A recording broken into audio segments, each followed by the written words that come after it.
plastic pollution. It's something that's become a more talked about issue than ever before. Of all the plastic waste we produce, about 30% ends up in nature, while most of the rest gets buried in landfills or is incinerated, releasing greenhouse gases into the atmosphere and fueling global climate change. But does it have to be this way? I wanted to understand how we might turn the tide on plastic pollution. I'm Dickon, a Brit with a silly name and a passion for the environment. I recently moved to Norway, and well, it doesn't seem to have the same litter issues as other places I've been. Bottles, cans, and other packaging play just as much of a role here as anywhere else. So what's happening in Norway that's so different? I work at TOMRA, a Norwegian technology company that spent over 50 years working to enable a world without waste.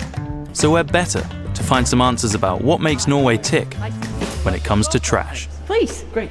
Norway has one of the best performing deposit return systems in the world, with more than 90% of all the used beverage containers being returned for recycling. And the way it works is that when you as a consumer go into a store like this to buy a bottle or a can, you pay a deposit. And when you empty the bottle, you take it back into the store and into a reverse vending machine like this one. And the machine makes sure that the bottle is taken care of so it can be recycled. And you get a little financial reward because you brought your bottle back. So it's like buying the drink, but borrowing the container. Exactly. And in that way, we keep the bottles and cans out of the nature and at the same time take care of the material so that we can recycle it again and again and again. Win-win. Now this all sounds pretty cool, and the numbers are obviously impressive. But what actually happens next? Well, we're about to find out. I've come to where all the bottles and cans that are returned for recycling end up. Hello, welcome to Infinitum. Should we go inside? Yes! So the container arrives in plastic bag from the shop, from the reverse vending machine. We separate the cap and the label material from the PET bottle. Clear and light blue bottle can become new clear PET bottle, and the color bottle become strapping or other valuable material. After the sorting, we bale the material and prepare it so we can deliver it into Veolia to their recycling plant. They will chop the bottles into flake, wash the flake to get rid of glue and label, and then they will run the washed flake into their extruder to make granulate, and that's the final product from Veolia, so that will be shipped to the preform producer that make the preform that you make the bottle from. After we have separated the cans from the PET bottle, we bale the can material, ship it to the recycler. They make can stock material, go into the can producer. They sell the can to the beverage producer. They fill it up with their product. The consumer enjoy the beverage, and then the can are back into the reverse vending machine for a new trip.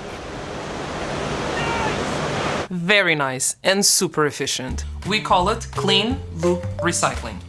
The idea is that you keep valuable materials in a continuous recycling loop.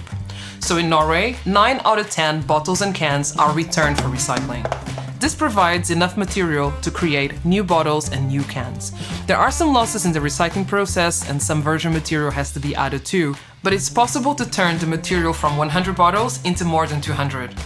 Okay, hold on, let me show you.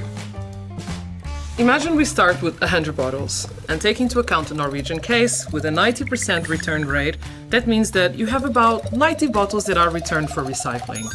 In the recycling process, there's usually some loss. That means from 92 bottles, you can get about 85 bottles going back to market to be consumed. The second loop starts, they go into recycling, factoring the same return rate and loss in recycling process, you get about 77 bottles from that same material. And as you can see, just in 2 rounds, you have more than doubled the amount of bottles that are being made from that material. And it keeps going round and around and around in this continuous loop. Plus, you're using materials that are already available, so you don't have to go and dig up new ones, right? Exactly. And it's possible to reduce the emissions associated with these containers by up to 80% in comparison with containers made from virgin materials. So, recycling bottles and cans isn't just about keeping trash out of nature. It's driving emissions down too. I'm not much of a soda drinker, but when I find myself grabbing a bottle of water, that's good to know. Like anything, Norway's system isn't perfect. A more than 90% return rate is pretty incredible. But it still means 10% of all drinks containers end up in the wrong place.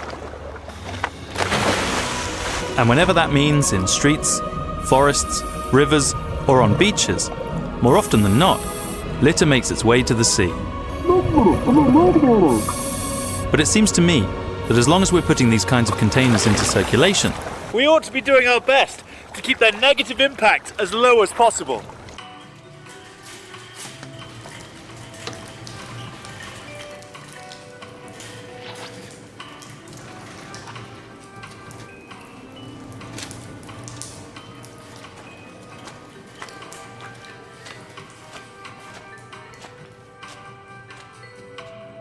So what does all this mean for the plastic pollution problem? Well, it means we already have some of the tools and systems that we need to take on this environmental challenge.